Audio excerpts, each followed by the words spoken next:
¿Cuál es tu interpretación de los cambios en el alto mando militar que ha anunciado Maduro hoy? Bueno, tú dijiste al comienzo del programa algo muy cierto, ¿no? Se le quita poder a Padrino, se ratifica a Reverol, que es la manzana de la discordia para el Departamento de Estado, y como un reto, ¿verdad? Se sustituye a Benavides para evitar, para simular un cambio, pero que a la final, en el fondo, no es otra cosa que más de lo mismo. Si tú ves la historia de los ministerios desde que Chávez hasta ahora, ha sido una rotación de hombres y mujeres alrededor de cargos. En Venezuela suceden unas cosas increíbles. De repente un tipo que es analfabeto es ministro de Educación. Sí. O sea, para extremar, ¿no? Sí. O sea, sin ningún conocimiento. Entonces no hay nada que nos extrañe. No te sorprende. ¿Crees que la destitución de Benavides Torres de la Guardia Nacional tiene que ver con la muerte de ayer de Fabián Urbina? Sin duda, sin duda. Ya es la castigo. acumulación, son más de 70 muertos, jóvenes casi todos. Yo creo que el régimen, para tratar de protegerlo, lo saca, lo empantuflan, como dicen en el término militar. De repente aparecerá una embajada o un ministerio de baja categoría, de bajo nivel, pero lo saca, lo saca. Ahí el problema no es el hombre que está allí, el problema es la voluntad, mejor dicho, la decisión que tiene el régimen de matar, de asesinar, de reprimir. ¿Crees que Padrino sale debilitado y Reverol reforzado? Y en ese Sin caso, duda. ¿por qué le dan más poderes a Reverol? ¿Por qué? Porque Reverol, que te comentaba, Reverol es el número 1 en la lista del Departamento de Estado, de los militares que están el Departamento de Estado ha dicho que hay evidencias concretas de su vinculación con el narcotráfico. Más que Tarek El Aissami, más que el Pollo Carvajal. Aparece de primero, Sí. Aparece de primero. De tal manera que este es como el muchacho malcriado para decirle a Estados Unidos, aquí te pongo y le doy poder al que tú señalas. Como pusieron a Tarek de vicepresidente, a pesar de también estar en una lista, que lo califican como con sus vínculos con el narcotráfico. Maduro funciona como un muchacho malcriado. Hay una combinación perversa, no solo en la política, en cualquier área del ser humano, que es la ignorancia con el poder. Y ahí se conjugan las dos cosas. Maduro es un ignorante, no porque no se ha formado académicamente en una universidad, porque Betancourt no lo fue, el presidente Pérez tampoco lo fue, pero es que es un ignorante elevado a la enésima potencia. Y con poder, entonces es una combinación muy peligrosa, y aquí tenemos el resultado de esa combinación. 81 días después de protestas, ¿crees que Maduro está cerca de caer o crees que esa es una lectura optimista de la realidad?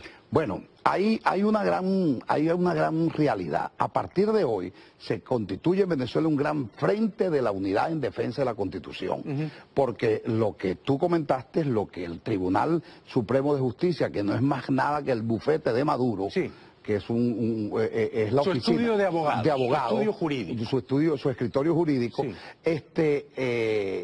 inicia o acepta la solicitud de un diputado del régimen, Carreño, de Pedro Carreño, para abrirle un antejuicio de mérito a la fiscal, lo que podría llevar como consecuencia no solo que se destituya, que hasta la fiscal pudiera ir incluso hasta presa, porque pero lo grave, ya eso es muy grave, ahí se rompe la Constitución de manera total. Lo grave es que ese nombramiento le obedece a la Asamblea Nacional. Si la fiscal fuera destituida, o fuera suspendida o fuera inhabilitada, sería la Asamblea Nacional el nombramiento. Y eso no va a suceder porque la Asamblea Nacional está controlada por la oposición. Con lo cual, si destituyen a la fiscal desde el sicariato del Tribunal Supremo, sería un golpe de Estado más. Claro, total. Y allí, a partir de mañana, se activan dos artículos muy importantes de la Constitución, el artículo 350 y el artículo 333, que definitivamente nos vamos a mantener en la calle, vamos a seguir luchando para evitar que llegue lo de julio 30. Que es el bendito, la bendita Asamblea Constituyente. El 350 que tú mencionas llama al desacato, a la desobediencia civil a un gobierno que viola los derechos humanos. Lo dice, lo escribió Chávez.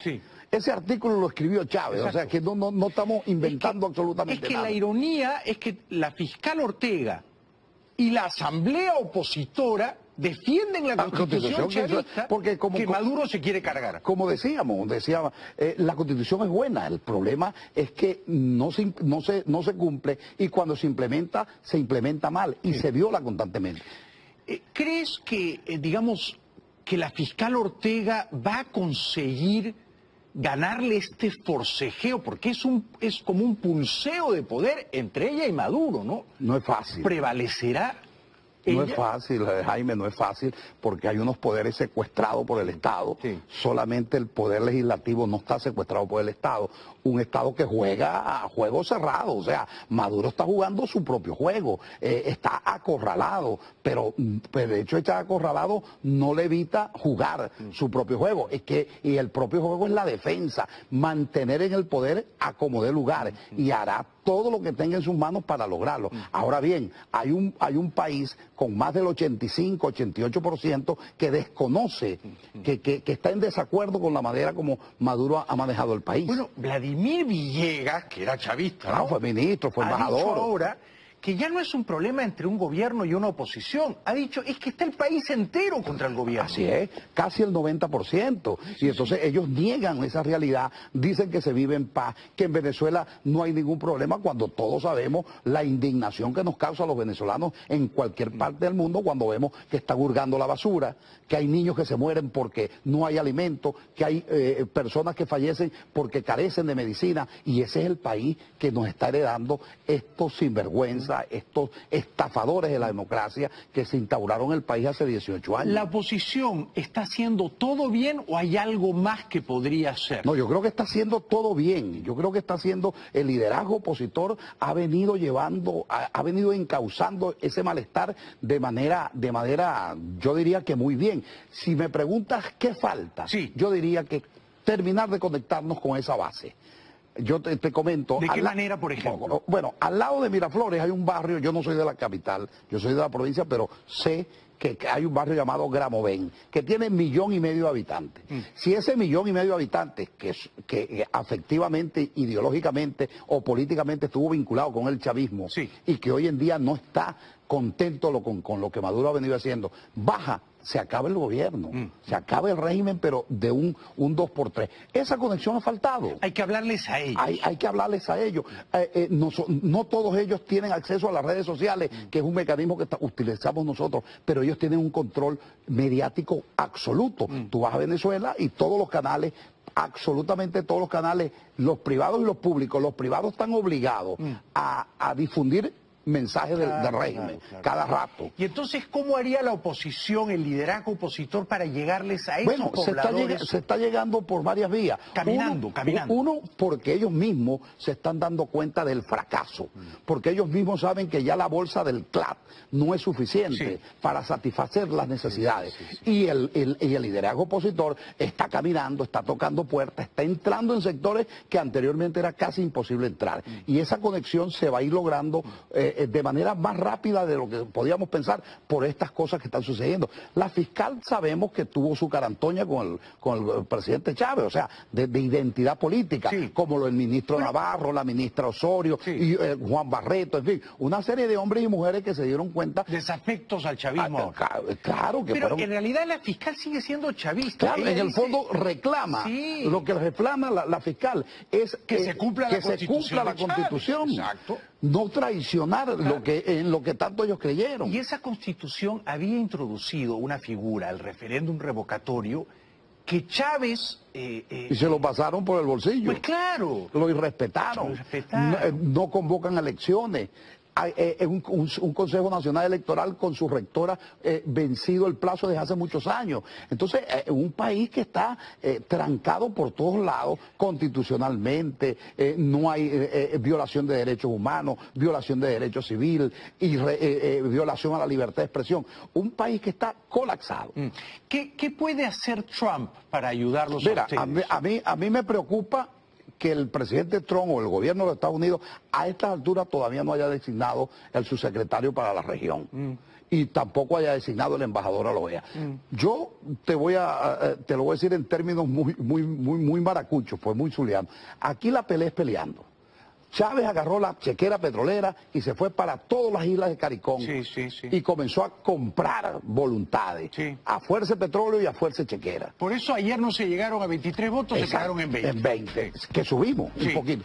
Yo, como el gobierno de Trump, yo presionaría a todas estas islas de manera frontal para garantizar que la paz y la democracia regrese a Venezuela. Y existen muchas maneras de poder Por presionar. lo pronto hacerles una mejor oferta, ¿no? O mantenerles la oferta. Sí. Decirle, te doy el mismo petróleo. Sí. Ahora, si tú no nos apoyas en este proyecto de restablecimiento de la democracia en Venezuela, mira, prohibimos la visita de los turistas norteamericanos o algo por el estilo. Suena bien. Porque las peleas se ganan peleando. Peleando. Dices tú. No se puede, como el embajador colombiano. Sí, sí. Te voy a preguntar después de la pausa, querido Osvaldo Muñoz, si tú crees que Trump debería decretar un embargo petrolero a Venezuela. O sea, que las refinerías de Estados Unidos dejen de comprarle petróleo a PDVSA. ¿Eh? Regresamos con el gran Osvaldo Muñoz. No nos dejen solos. Osvaldo Muñoz, que es presidente del grupo editorial El Venezolano, nos visita esta noche. Tiene la generosidad de visitarnos esta noche. Osvaldo, te voy a hacer una pregunta difícil, ¿no? Si tú vivieras en Venezuela... Tú eres maracucho, ¿no? Sí, auténticamente maracucho. Claro, claro. Y tuvieras hijos de 18, 20, 22 años y te preguntaran, papá, salimos a las calles a protestar, ¿qué les dirías? Es una pregunta difícil, Sí. sin duda alguna, pero vamos a decir, por los genes, por la condición de cómo uno ha sido formado, yo no solamente lo aceptaría, sino que, de ser posible, les acompañaría. Es increíble, Jaime, la voluntad de los jóvenes venezolanos. Es increíble Sí, la sí, voluntad admirable. admirable. Pero si tú fueras un muchacho ahora en tu Venezuela, ¿saldrías a marchar? Sí, sin duda alguna. Sin duda alguna. ¿No tendrías miedo No, de perder para la nada, vida? en absoluto, en absoluto. Yo creo que el ejemplo que están dando estos muchachos, y siendo uno de esa edad, yo no lo pensaría dos veces. Porque además, nuestro padre, mi padre, que fue un luchador social de formación y convicción, no nos los permitiría que no Sí, lo hiciéramos. sí. Bueno, yo soy un pusilánime a tu lado, pues yo ya tengo 52 años, no soy un joven, ¿eh? Pero si estuviera en Caracas, conspiraría, sí, conspiraría. Pero no creo que saldría a marchar en Pero primera como línea de siendo batalla. jóvenes, siendo jóvenes. Ah, no, con 18 años sí salíamos, no. de todas Estamos hablando maneras. jóvenes. Con No, 18 no. años yo le robaba una pistola a mi padre, que era coleccionista de armas de fuego, y por lo menos le disparo a los guardias en las piernas. No a matar, pero en las piernas. Claro, claro, pero con jóvenes decía, no, ya a esta edad no. No. Yo tengo unos poquitos más que tú, tampoco saldría. Claro, pero también lo que subleva, no sé si te pasa, lo que hierve la sangre es ver que es una batalla tan desigual. Desigual. Los jóvenes no tienen cómo defenderse. Las armas están de allá, el Claro. poder está de allá, piedras contra balas. Sí. Es demasiado desproporcional, por eso cuando hablan de guerra civil yo siempre digo, no, aquí no hay guerra civil, ¿Cómo aquí hay la unos describirías? militares armados con una sociedad civil desarmada. Es un genocidio, en Es realidad. un genocidio. Y todos los días el mundo se da cuenta. Es asombroso, Jaime, cuando uno cree que las cosas solo suceden en Caracas o en cualquier parte del país, que se sepa en Miami o donde hay venezolanos. Yo regreso recientemente de Hamburgo, de un congreso de la Internacional de Press Institute, y fui a denunciar al régimen de Maduro. Esa es una organización que tiene 68 años y su 90% de sus miembros son del continente africano y asiático. Cuando yo me paré a hacer la exposición, es asombroso el conocimiento que se tiene de la crisis venezolana en cualquier parte del mundo, porque ha trascendido. Absolutamente. Ha trascendido. Absolutamente. Y con esto, cuando yo fui hace 4 semanas, iban 30 muertos, ya van 70 y tantos muertos.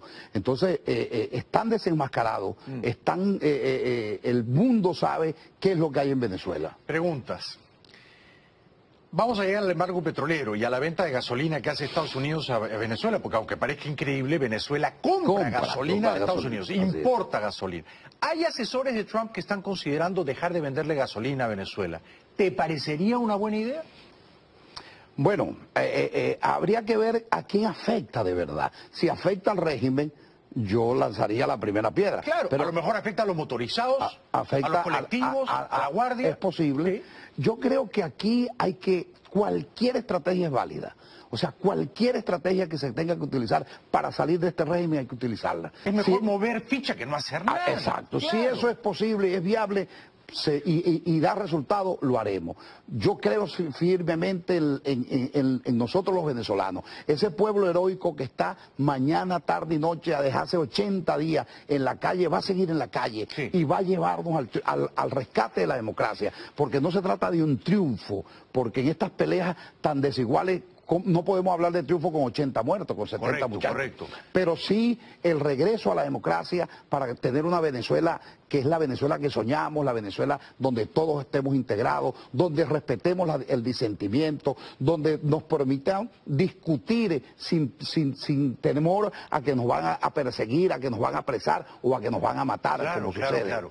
Hay otra idea que está flotando en el aire que me parece interesante, que es el embargo del material represivo, del material de... Mira, lo acaba de hacer Avianca. Avianca se ha negado a transportar bombas lacrimógenas de Brasil. Es honorable gesto, ¿no? Claro. Como el presidente de tu país, que ha sido el único presidente que le ha regularizado el estatus migratorio a los venezolanos. Correcto. Y se lo agradecemos eternamente. Pero el caso de Avianca, hay que poco publicitado ha estado, por cierto, pero que hay que aplaudirle. Al dueño de Avianca, ¿no? A los Santo Domingo, creo. No vamos a llevar material represivo de guerra a Venezuela.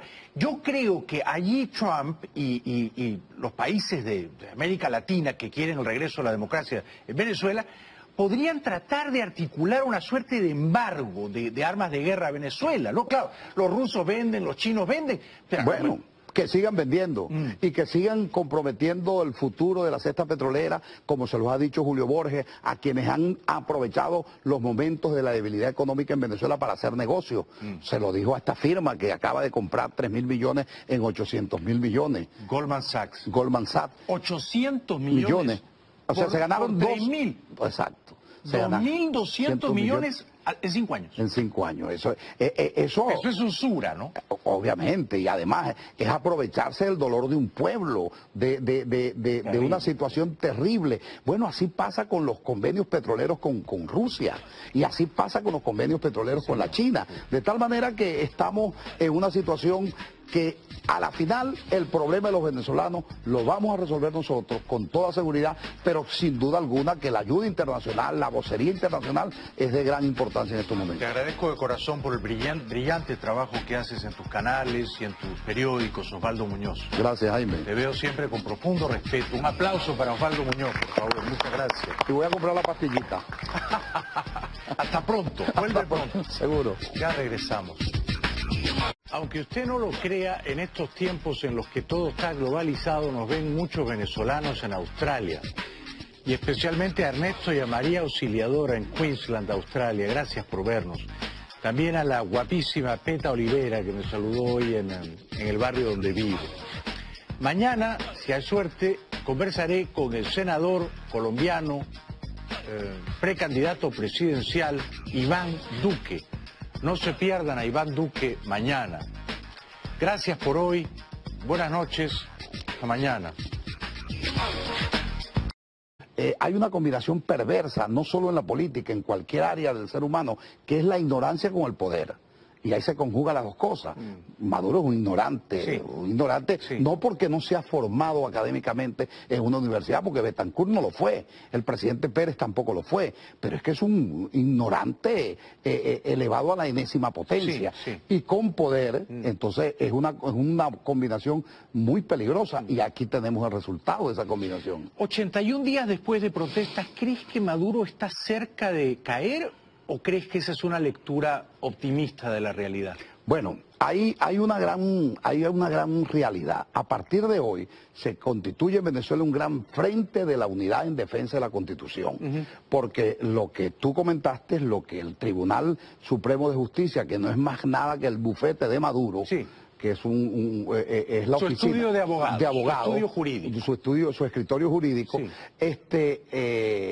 inicia o acepta la solicitud de un diputado del régimen, Carreño, de Pedro Carreño, para abrirle un antejuicio de mérito a la fiscal, lo que podría llevar como consecuencia no solo que se destituya, que hasta la fiscal pudiera ir incluso hasta presa, porque pero lo grave, ya eso es muy grave, ahí se rompe la Constitución de manera total. Lo grave es que ese nombramiento le obedece a la Asamblea Nacional. Si la fiscal fuera destituida o fuera suspendida o fuera inhabilitada, sería la Asamblea Nacional el nombramiento. Y eso no va a suceder porque la Asamblea Nacional está controlada por la oposición. Con lo cual, si destituyen a la fiscal desde el sicariato del Tribunal Supremo, sería un golpe de Estado más. Claro, total. Y allí, a partir de mañana, se activan dos artículos muy importantes de la Constitución, el artículo 350 y el artículo 333, que definitivamente nos vamos a mantener en la calle, vamos a seguir luchando para evitar que llegue lo de julio 30. Que es el bendito, la bendita Asamblea Constituyente. El 350 que tú mencionas llama al desacato, a la desobediencia civil a un gobierno que viola los derechos humanos. Total, claro. Lo escribió Chávez. Sí. Ese artículo lo escribió. ¿Cuál es tu interpretación de los cambios en el alto mando militar que ha anunciado Maduro hoy? Bueno, tú dijiste al comienzo del programa algo muy cierto, ¿no? Se le quita poder a Padrino, se ratifica a Reverol, que es la manzana de la discordia para el Departamento de Estado, y como un reto, ¿verdad? Se sustituye a Benavides para evitar, para simular un cambio, pero que a la final, en el fondo, no es otra cosa que más de lo mismo. Si tú ves la historia de los ministerios desde que Chávez hasta ahora, ha sido una rotación de hombres y mujeres alrededor de cargos. En Venezuela suceden unas cosas increíbles. De repente un tipo que es analfabeto es ministro de Educación. Sí. O sea, para extremar, ¿no? Sí. O sea, sin ningún conocimiento. Entonces no hay nada que nos extrañe. No te sorprende. ¿Crees que la destitución de Benavides Torres de la Guardia Nacional tiene que ver con la muerte de ayer de Fabián Urbina? Sin duda. Ya es la acumulación, son más de 70 muertos, jóvenes casi todos. Yo creo que el régimen, para tratar de protegerlo, lo saca, lo empantuflan, como dicen en el término militar. De repente aparecerá una embajada o un ministerio de baja categoría, de bajo nivel, pero lo saca. Ahí el problema no es el hombre que está allí, el problema es la voluntad, mejor dicho, la decisión que tiene el régimen de matar, de asesinar, de reprimir.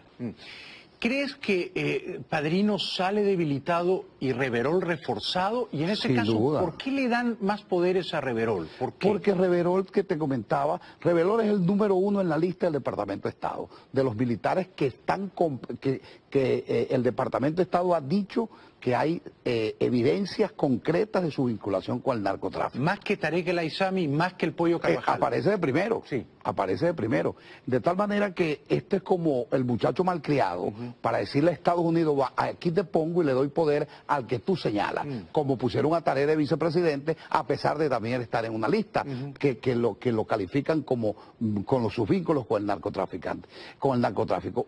Maduro funciona como un muchacho malcriado. Chávez, o sea que no estamos inventando absolutamente nada. Es que la ironía es que la fiscal Ortega y la asamblea opositora defienden la Constitución chavista porque que Maduro se quiere cargar. Como decíamos, la Constitución es buena, el problema es que no se cumple y cuando se implementa mal y se viola constantemente. ¿Crees que, digamos, que la fiscal Ortega va a conseguir ganarle este forcejeo? Porque es como un pulseo de poder entre ella y Maduro, ¿no? No es fácil. ¿Prevalecerá ella? No es fácil, Jaime, no es fácil, porque hay unos poderes secuestrados por el Estado. Solamente el poder legislativo no está secuestrado por el Estado. Un Estado que juega a juego cerrado, o sea, Maduro está jugando su propio juego, está acorralado, pero de hecho estar acorralado no le evita jugar su propio juego.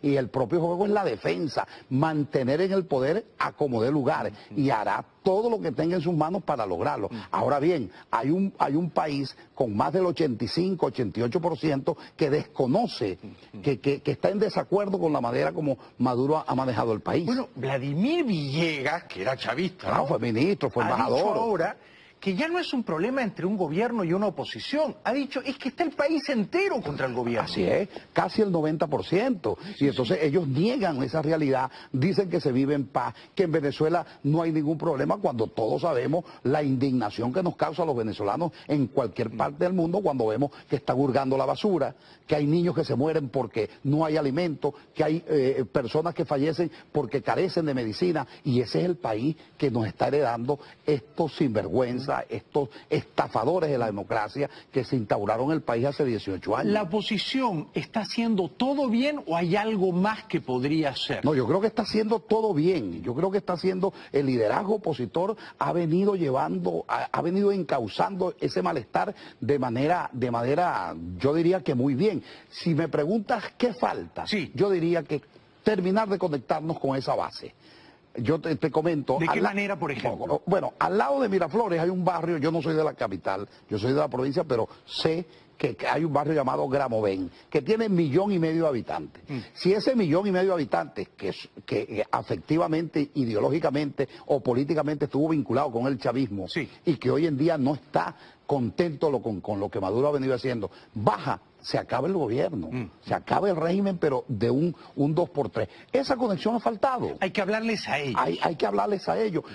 No todos ellos tienen acceso a las redes sociales, que es un mecanismo que utilizamos nosotros, pero ellos tienen un control mediático absoluto. Tú vas a Venezuela y todos los canales, absolutamente todos los canales, los privados y los públicos, los privados están obligados a difundir mensajes del régimen, cada rato. Y entonces, ¿cómo haría la oposición, el liderazgo opositor, para llegarles a esos pobladores? Se está llegando por varias vías. Caminando.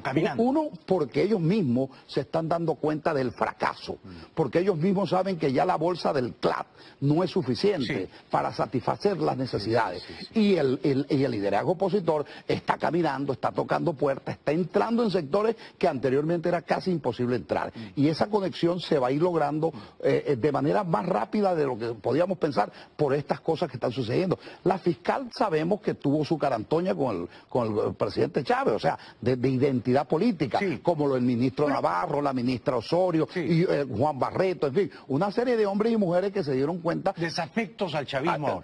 Claro que pero en realidad la fiscal sigue siendo chavista. Claro, en el fondo reclama, lo que reclama la fiscal es que se cumpla la Constitución. Exacto. No traicionar en lo que tanto ellos creyeron. Y esa Constitución había introducido una figura, el referéndum revocatorio, que Chávez... y se lo pasaron por el bolsillo. Pues claro. Lo irrespetaron. No convocan elecciones. Hay un Consejo Nacional Electoral con su rectora vencido el plazo desde hace muchos años. Entonces, un país que está trancado por todos lados, constitucionalmente, no hay violación de derechos humanos, violación de derechos civiles y violación a la libertad de expresión. Un país que está colapsado. ¿Qué puede hacer Trump para ayudarlos a ustedes? A mí me preocupa que el presidente Trump o el gobierno de los Estados Unidos a estas alturas todavía no haya designado el subsecretario para la región y tampoco haya designado el embajador a la OEA. Yo te lo voy a decir en términos muy maracuchos, pues muy zulianos. Aquí la pelea es peleando. Chávez agarró la chequera petrolera y se fue para todas las islas de Caricón y comenzó a comprar voluntades a fuerza de petróleo y a fuerza de chequera. Por eso ayer no se llegaron a 23 votos, se quedaron en 20. En 20, que subimos un poquito.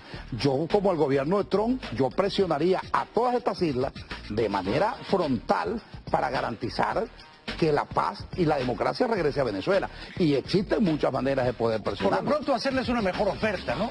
O mantenerles la oferta. Decirle, te doy el mismo petróleo.